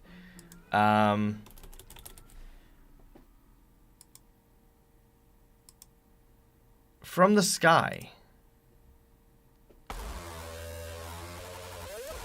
the yellow clouds split, and these massive wings suddenly erupt, and this large roar descends from the sky. It is a creature you may have encountered before. It is a Shantak, which I will show you guys in just a moment. And you might want to take the handcuffs off. Alright, there it is.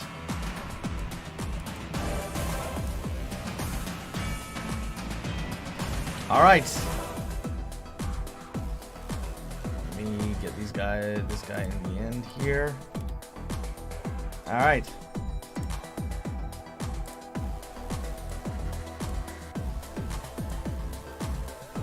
So, to begin, the large creature swoops down. Its huge, ink-like, leathery wings suddenly rush forward. And as it does,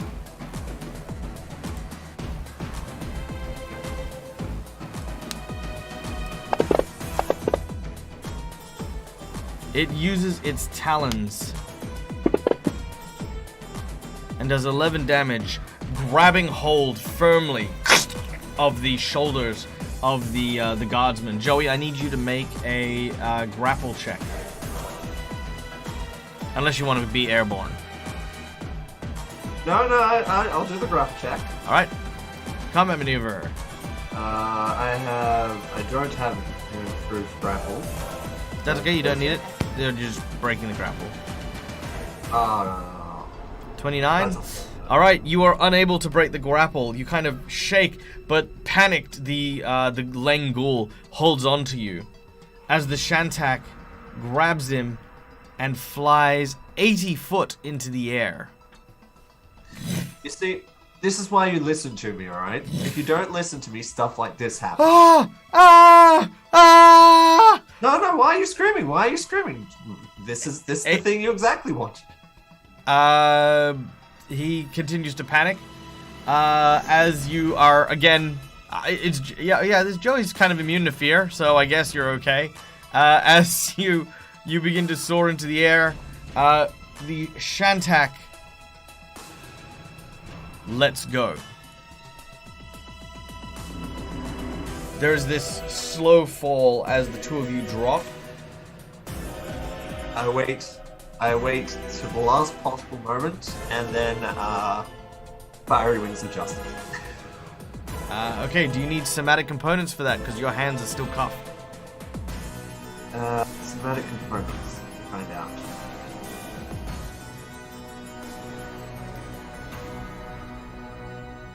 There's a thud as the ghoul yes, hits I the do. ground.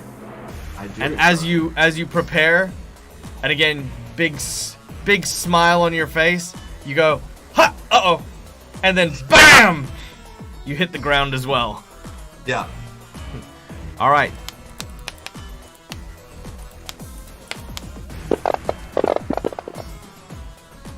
I can't read that. There we go. 35 points of damage to Joey. And the Lengul takes 80 points of damage. All right. That Lengul is. Oh, that's the wrong one. Yeah, which one are you? You're number 2. Okay. All right. That Lengul is not looking great. The both of you lie prone on the ground with the Shantek roaring overhead. Its literal shadow carving in the light against the streets. You are out of combat with the ghouls, at least. This ghoul is still in a grapple check. He's kind of like just not fighting. He's just looked up at what's happened to one of his teammates. The Lengul that's on the ground sort of scrambles to his feet. He looks at Joey. He looks at the dogs. He looks around. He's gonna take out his gun and try to start firing at the Shantak. Full attack.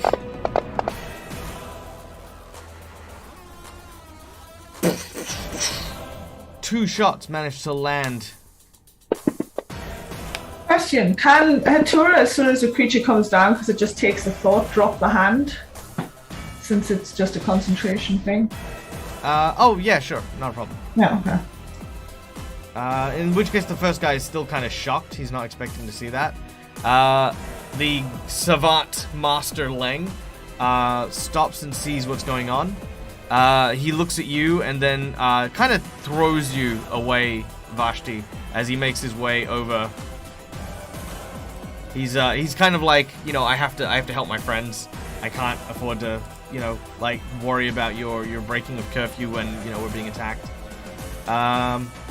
The other guy is caught still between Shen and the Hound.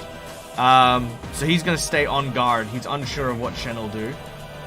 As we then go to Shen. Shen will look at Hatura and follow her lead. Vashti, you are no longer grappled. What do you do? I would like to run as close to everyone as I can get. And I am going to cast... hold on, I think I only have 20 feet. And then I'm going to cast... Cure Light Wounds Mass on everybody, except for the Shantak. Yep. Cool. All right. Roll just Cure Mass in the... roll the healing in the chat, and I'll apply it. 24. All right, so 24... 24.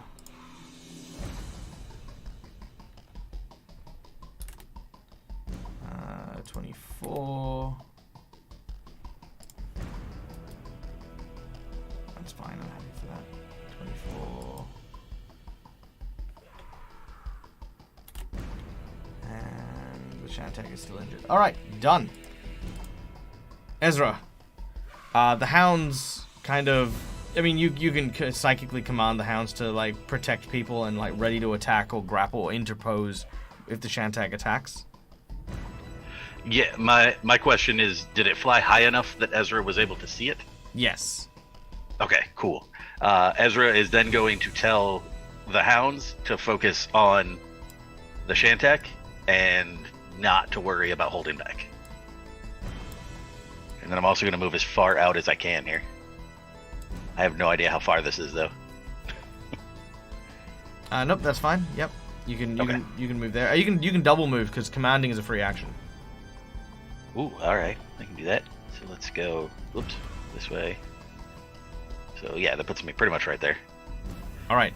So your literally your hounds now take on defensive stances. They're protecting everyone and waiting for an opportunity to attack.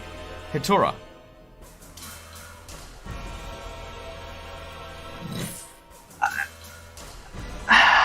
Hitura is going to.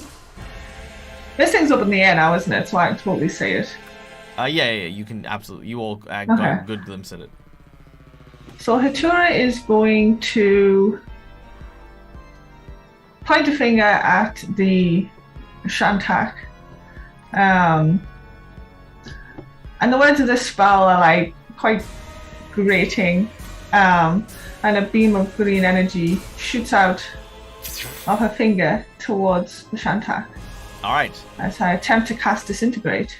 Ooh, nice. Nope. Oh no!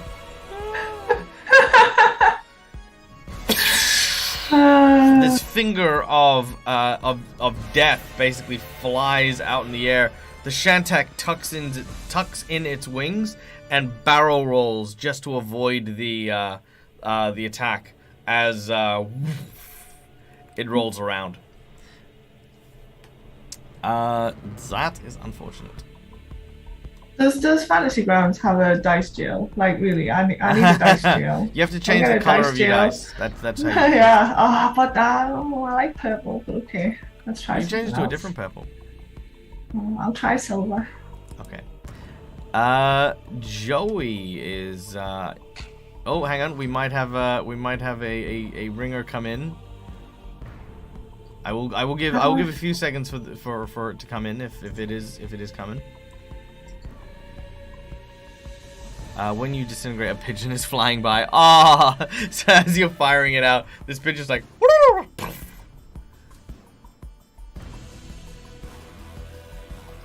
Oh no! Alright.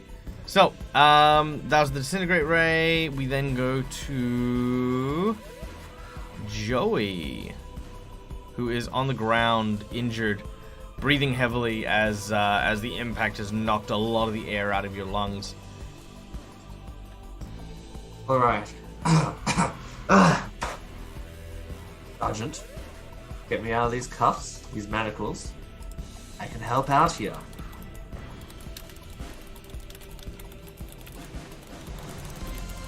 No? Yes? Maybe? Running out of time. Oh, there we go. A monster in Paris just tipped $15. Let me know where that's going. I presume one of them is to Hitura. The diplomacy check from Joey as we go for that one. Hitura, I believe you get a hero point to re-roll the disintegrate if you would like to make it. Joey. Oh, yeah. Thanks, chat. Alright, so thank you to McBluff. McBluff! Oh, of course, McBluff's awesome. We love McBluff. McBluff's awesome. Yeah. And I like Mally. Mally's fun. Oh, Mally's hang my on, that's favorite. all on it. Alright. 3 hero points. Vashti, Ezra, and Hitura. So Vashti and Ezra use two of yours. The dice color change worked. Hey, there it is.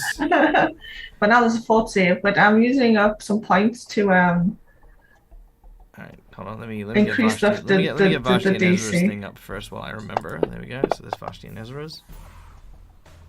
Okay. it's a success. So Okay, so it does save against the DC. So it takes reduced damage. It will take reduced something. damage. 5d6.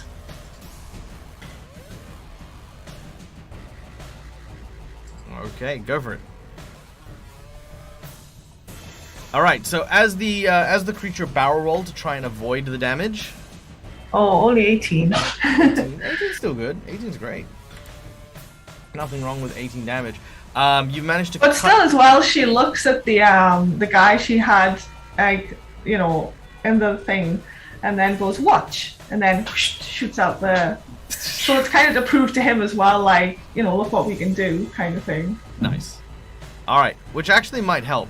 So now that you've actually hit Joey, that'll actually pass your check, and he will throw you the key. But as Hitura, you hit the creature. I need you to roll me a percentage check as the green blast of disintegration manages to glancing below this large creature.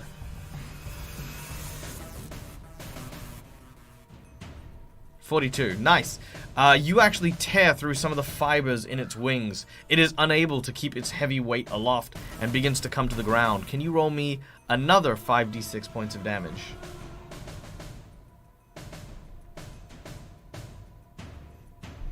That is another 16 damage. As the creature falls and lands on the roof of this building, it takes a few moments. Roll me another perception check as it crashes and hits. Tiles kind of fly out from where it impacted on the roof. You see the claws Perception kind of check. No, percentage. Oh. So it grabs onto the sides of the roof, and as it's about to roar, the roof gives way under the weight of the creature. Roll me another 3d6 damage as you hear it kind of bark.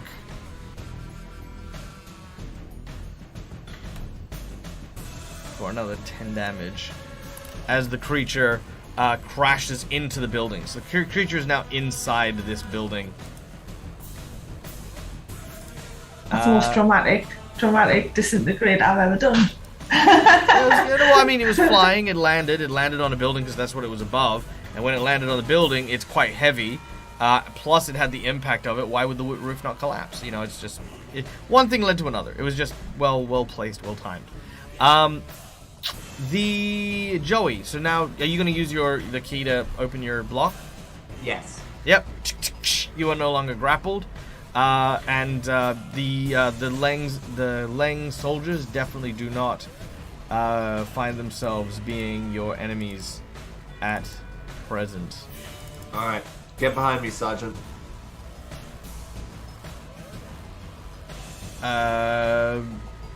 Okay. Yeah. They kind of he kind of stands by your side, gun at the ready, as from inside the house. You hear this low, kind of growling sound. It's like this deep, angry kind of resonance.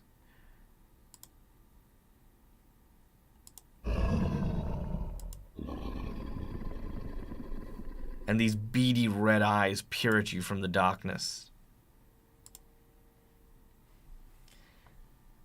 As this happens, the creature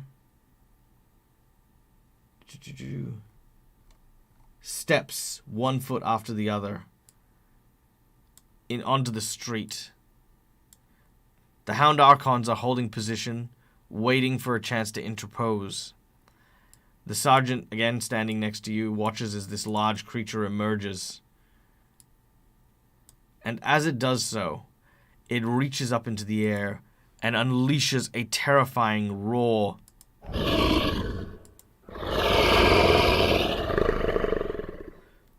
And as it does, you see that the sky begins to open with multiple large holes and these winged creatures descending. Now, they're not coming necessarily towards you, but they are coming from the sky itself as a rain of these massive Shantak are now descending upon Paris. And that, ladies and gentlemen, is where we're going to end today's session. As our heroes, face to face with one of the deadly creatures that are protecting the Eiffel Tower, more of its allies on its way. The Leng soldiers who they have come here to try and gain on side are definitely appreciating the fact that our group is aiding them in their time of need. And hopefully next week when we return, they'll be able to find out more about Armin, the supposed rebel member of the Leng that has deserted, and hopefully be able to stage their assault on the Eiffel Tower.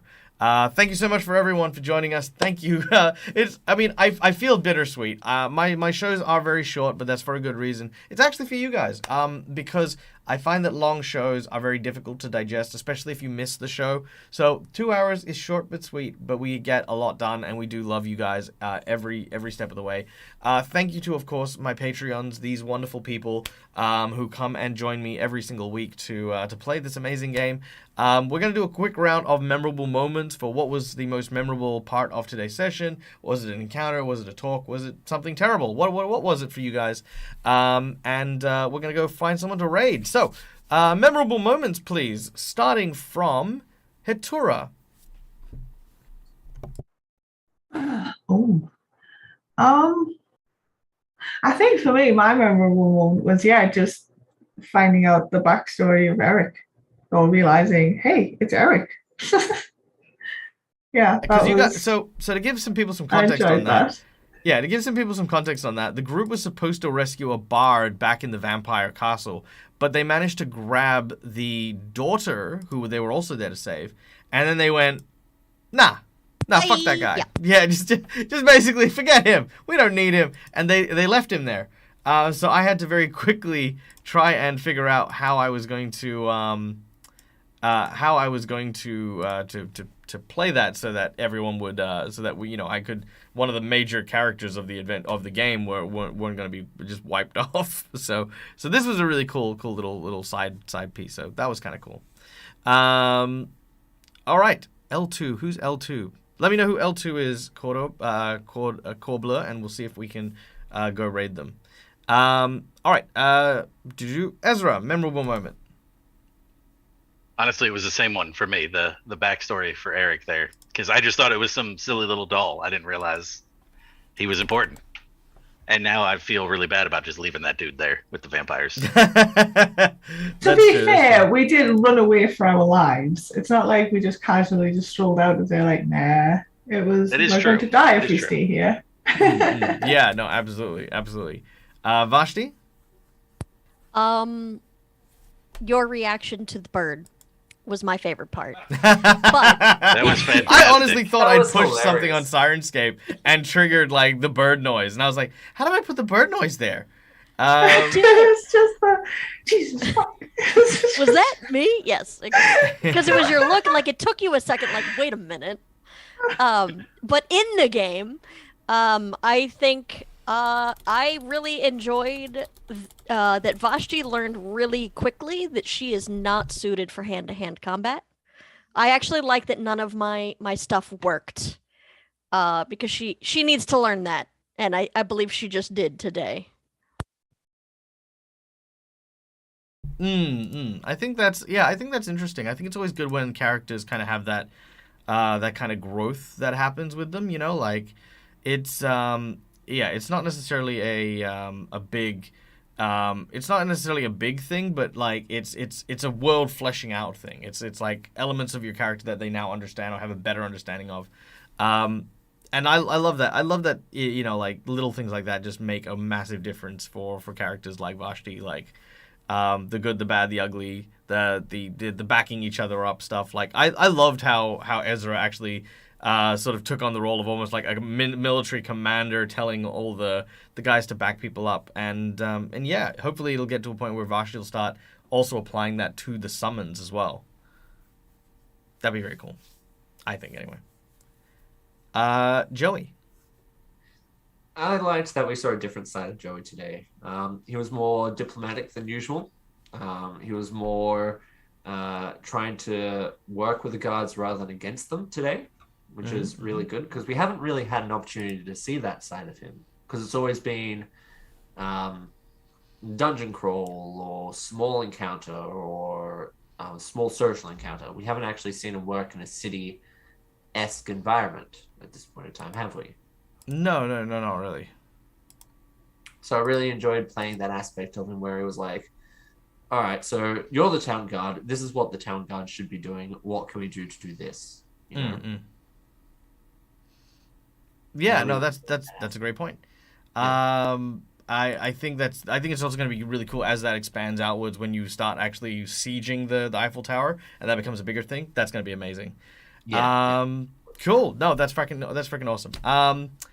I think for me, my memorable moment was I'm going to share it with Tree of Dave. was the rising to the air and then Joey sassing him. You know, for me, fear is just such a big element to like, especially like, you know, horror games and stuff like that. So when Joey's being lifted into the air and this guy's like screaming because he's being lifted up by this giant draconic predator, and Joey's like, "Oh, not so confident now." I was like, I mean, paladins are immune to fear, so it kind of makes sense. But for me, it was just like that cockiness of, well, no, that's okay. No, this is what you wanted. Just keep flying. Don't, why are you screaming? You know, it's like you're flying in the air. You know, you're about, you know, it's like you're about to take a lot of damage. You're about to get hurt very, very badly. But of course, without fear, it's like, oh, okay. And then you fall, and I loved the, like, I wait till the last second. Because if you hadn't done that, I would have been like, yeah, you can try to break free before you do the thing. But because it was like, I wait till the last second, I was like, okay, you wait till the last second. You get to the last second, and then you realize, oh, wait. Bang! And then that huge Yeah, that was thud. pretty cool. I love that as well. Yeah, that was great. I love it. I mean, it's a little bit of comedy, a little bit of slapstick, but it went a long way, at least in my opinion. So I appreciated that. I thought that was really, really cool. All right, well, thank you so much, everyone, for coming and joining us today. I hope that you had a wonderful and amazing time. Yeah, Doug was like, you want to go to this vampire house for no reason? All my players, are you kidding us? We're not stupid. Oh, Tess, yeah. Yeah, look, if I want my players to go somewhere, usually money and ice cream will get them into most places. So, so there you go. All right, so thank you so much for coming and joining us. Thank you to my wonderful players. Thank you to our sponsors, of course. As always, Hero Forge for the wonderful artworks you can see on screen. Fantasy Grounds for our VTT of choice. Did I spell sponsors wrong? No, I didn't. There it goes. Sirenscape for the wonderful tunes that you can hear.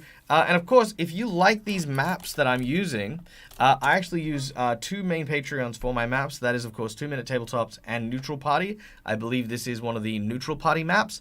Consider supporting them on Patreon because they're just absolutely great for it. Wait, we haven't got an ice cream yet. Yet is the operative term there, so there you go. All right, we are going to go and raid our friends over at L2S Entertainment. They are currently doing some D&D prep stuff, I think. We'll go check it out, and we'll go find out. Guys, We're getting raided. Are we raided? Okay, we're We're raided. about to get raided. We are. No, hold on, wait. No, hold on, wait. Ah! Oh, God, Robert! Robert, I'm raiding. Bye, I love you. Everyone go check out Robert, too. Bye!